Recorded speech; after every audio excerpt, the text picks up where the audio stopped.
Identity, the Quest for Israel's Future by Emanuel Shahaf. Hello to you, Emanuel. Hello, hello. Great to be with you.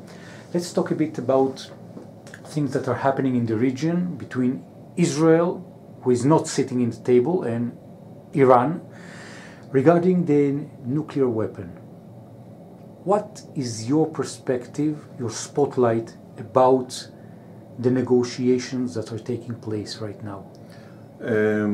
I think Israel is exaggerating the Iranian threat and has been doing so for quite a few years. Why? Because the question why it has been doing so, because I think Israel, as a rule, exaggerates threats and tries to paint them in very black colors. Obviously, in a way, as a result, a post-trauma still from the Holocaust. Okay, the idea that there's another country out there with a nuclear weapon that may want to use it against Israel is very, very problematic for us. And until now, we acted against the two countries that developed or were on the way to develop nuclear weapons, against Iraq and against Syria, and we took care of it personally, immediately and personally in an unequivocal way. And this is apparently something that we will not be able to do with Iran. So we're drumming up everything we can to work against Iran in other ways. And so your perspective is that this kind of putting all this energy against Iran and against the Persian motivation to put some kind of nuclear threat upon Israel is something that works against Israel? I don't think it's productive. I think these things should be dealt with more quietly. I think other countries would be more open to quiet diplomacy. I think the end result will not be very different, and we don't have to paint ourselves as the arch enemy of Iran just because we interpret Iran to be an arch enemy of us. There's a lot at stake, a lot of energies which can be used in other ways, and Iran is a regional player. They've for many years they have said that whatever agreements we reach with the Palestinians would be acceptable to them. So to look at their statements, which often have been made by individuals and not by the country itself, and paint them in the threat as that the way we're doing that is in my view, it's exaggerated and not useful. And the kind of alliance between Israelis and the Palestinians, and also the Arab Israelis that are living here in Haifa, in Jaffa, do you think that there is a different perspective regarding the threat from Iran between Israel alone or Israelis and the Palestinians? I really don't think that the Palestinians are particularly concerned about it. I think the main concern may be that Iran is supportive, apparently, of the Palestinian Islamic Jihad, which plays a role in the Gaza Strip and maybe also in the West Bank. Mm-hmm. But I think it's a minor concern. I think the Palestinians are busy with other things and aren't worried about that too much. And this is something which has to play out. We just have to deal with the Palestinians,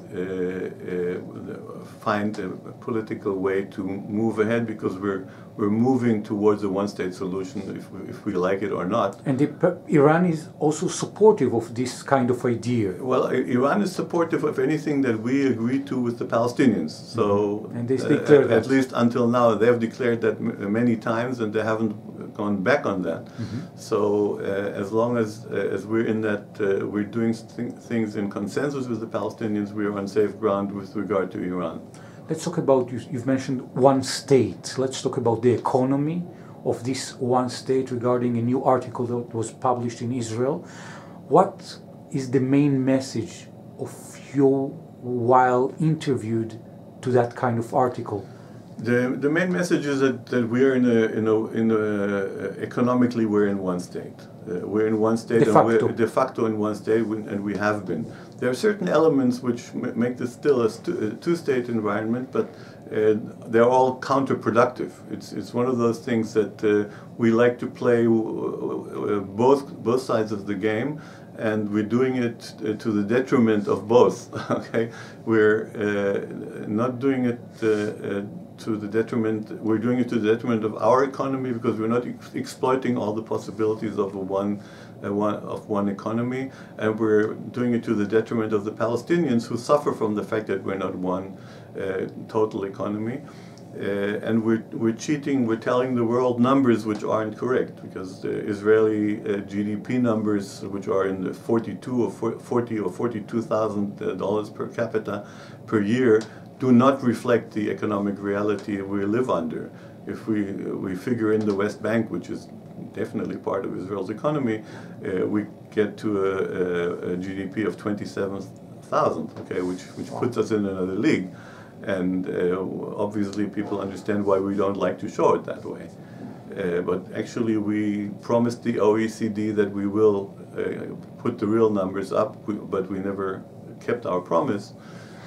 So this is something which is ongoing. Those two economies are playing with each other, and they should be united in some way. And this kind of unification would help also the Israeli economy, but also the Palestinian one? Yes, it would. We would. In what fields? First of all, it would make the Israeli economy more accessible for the Palestinian workforce, more than it is now, and for the Palestinians, it would extend the social benefits that we are used to here in Israel for our workers, and would give them some kind of protective net.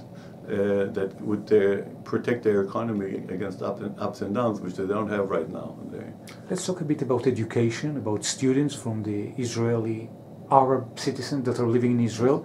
When they're looking for a university, can they find a university, an Arab university, within the Israeli state? Well, right now in Israel there's no Arab university, or no university where Arab is the language.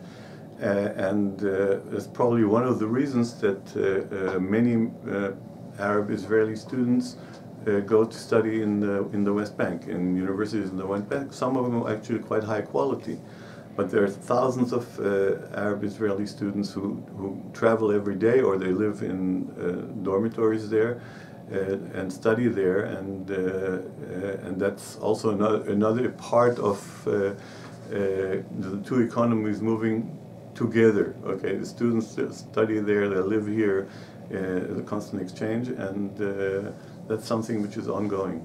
So from your perspective, when we're telling the world a story about two economies, the story should be told that there is one economy in the region.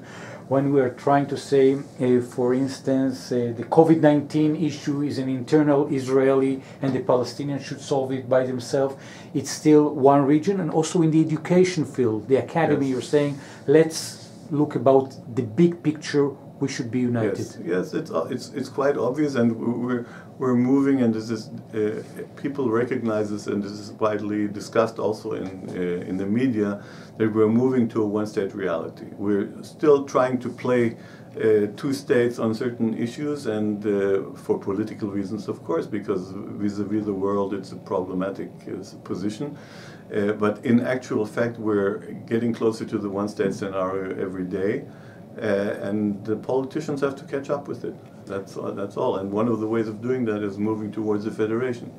Let's talk a bit about commerce. You had an interview in the international CNN regarding the Israeli-Indonesian relationship. What is your perspective about this kind of relations? Well, Israel and Indonesia have been doing business with each other for decades, many decades, without the protective net of diplomatic relations. By business people and who've been doing some very good business for many years.